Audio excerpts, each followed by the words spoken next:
New York City, the city that never sleeps. Global capital of fame and finance. Billions move here. Let's set the scene. The startup boom is in full swing, and entrepreneurs are on the hunt for stylish, flexible office spaces. Enter a company that promised not just a desk, but a lifestyle. When you go into a WeWork, there's an energy of people doing their own thing while actually still being part of something greater than themselves. We're as much a co-working space as Amazon is a book-selling store. When you think about the value of community and collaboration and having employees that are more engaged and are happier to go to work, that's something that is much bigger than real estate. This is something that's really key for WeWork, is to elevate the people that are a part of the community, and it's definitely impacted the way that I've been able to do business. With its sleek, modern interiors, free-floating kombucha, and a vibe that screamed cool, WeWork wasn't just renting office space, it was selling a dream. A dream of collaboration, creativity, and success. One that attracted high-profile believers like Ashton Kutcher, Leto, Adam Neumann's wife's cousin, Gwyneth Paltrow. But as we all know, dreams don't always go according to plan. We opened it up, we put 7 ads on Craigslist. Within a week, it was 92% full, immediately cash flow positive. And literally within a few weeks, we realized that green is nice and co-working space is nice, but that's not a big business and that's not going to change the world. What we really were attracted to was community. And community is what makes WeWork different. And I think community is what makes the sharing economy different. The dream that sold itself. Our story begins with Adam Neumann, a charismatic Israeli entrepreneur with a larger-than-life personality. Along with his co-founder, Miguel McKelvey, they had a vision: transform the way people work. Their idea? Take long-term office leases, chop them up into smaller, more flexible spaces, and rent them out for a premium. Simple, right? WeWork was the poster child of the unsustainable startup frenzy of the 2010s. Adam Neumann was able to convince all of these people that WeWork was a disruptive tech company that was going to do to the office market what Facebook did to sort of social media and what Uber did to transportation. But what really set WeWork apart was Neumann's ability to sell the vision. Investors didn't just see an office rental business, they saw the future of work. The rise of Adam Neumann. Born in Tel Aviv, Israel, Adam moved to the United States in his early 20s after serving in the Israeli Navy. He landed in New York City and enrolled in college, where he studied business and dreamed of becoming a millionaire. But Adam didn't finish college right away. He dropped out just 4 credits short to pursue his entrepreneurial ambitions. His first ventures? Not exactly revolutionary. He tried launching a line of baby clothes with knee pads called crawlers. It flopped. But that failure didn't slow him down. It sharpened his hunger. I actually listened to him. I put my idea of We Live aside. I then started 3 businesses that were not so successful: a baby clothing company, a shipping company. And as I was doing these businesses, I kept remembering this is not really my passion. 8 years ago, I met my then girlfriend, today wife, Rebecca, and she said, Adam, you're selling baby clothes. It's not your passion. And she said, you're not good at it. She said, you're not so good at it. The clothes aren't even good, she told The clothes don't fit, she said. They don't look good. You don't have any kids. What are you doing? She said, find your passion. Do something that actually changes the world. Bring those 2 together. I promise you, you'll have the best business you ever imagined. Later, Neumann teamed up with his friend and architect, and the two launched a concept called Green Desk, an eco-friendly co-working space in Brooklyn. It was a success. They sold it, and with that momentum, launched what would become the centerpiece of Adam's legacy, WeWork. From the beginning, Neumann didn't just pitch office space. He sold a vision, a reimagining of how people live, work, and connect. He spoke in lofty terms about elevating the world's consciousness, comparing WeWork to a movement rather than a business.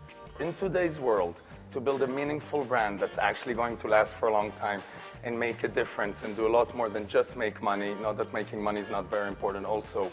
You have to be a little bit of everything. We're a company that builds communities. We have our mission, our main thing that we do is curate and create culture. And to do that, you happen to need physical space. So for example, I just spent a very nice 2 days in Aspen.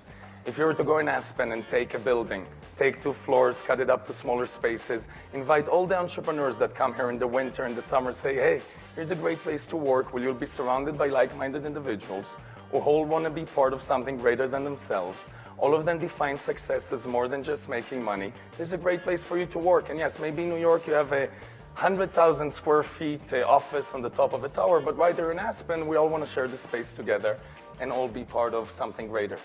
Investors bought into the dream and into him. The meteoric rise. WeWork wasn't just growing, it was exploding. By sourcing the location, building your vision, designing a space that inspires, and managing it all. Within a few short years, its value was skyrocketing. The company was leasing millions of square feet in prime locations worldwide, attracting freelancers, startups, and even major corporations looking for a cool millennial-friendly vibe. People are looking for something that goes beyond just work. They're looking for something that makes what they do every day a more important part of who they are.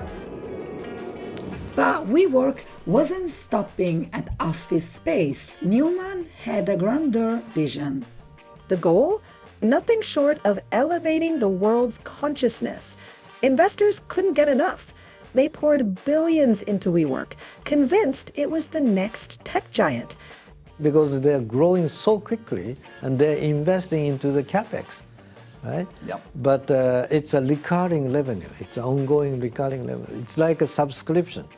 You know, the subscription of magazines or newspaper, and now Netflix. Netflix is still losing money, but the value of the company is tremendous compared to other media companies. It is based on the ability to continue to attract subscribers that yes, are valued at this point. Subscriber growing and recurring. Right. So the initial investment is just the initial investment, and Facebook was losing money even post IPO for a while.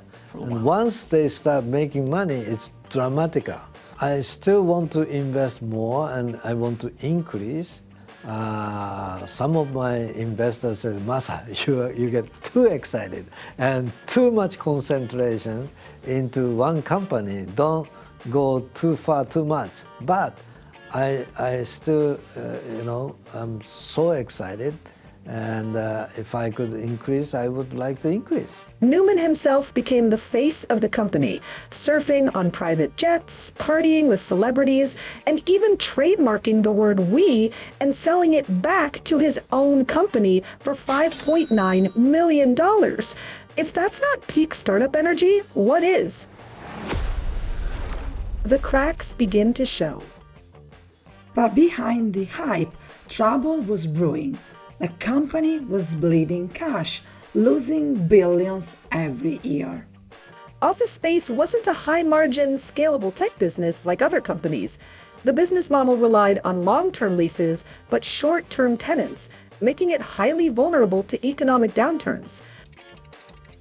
Then came the IPO filing, a moment that should have solidified WeWork's status as a corporate giant. Instead, it was a disaster. Investors finally got a peek behind the curtain, and they did not like what they saw.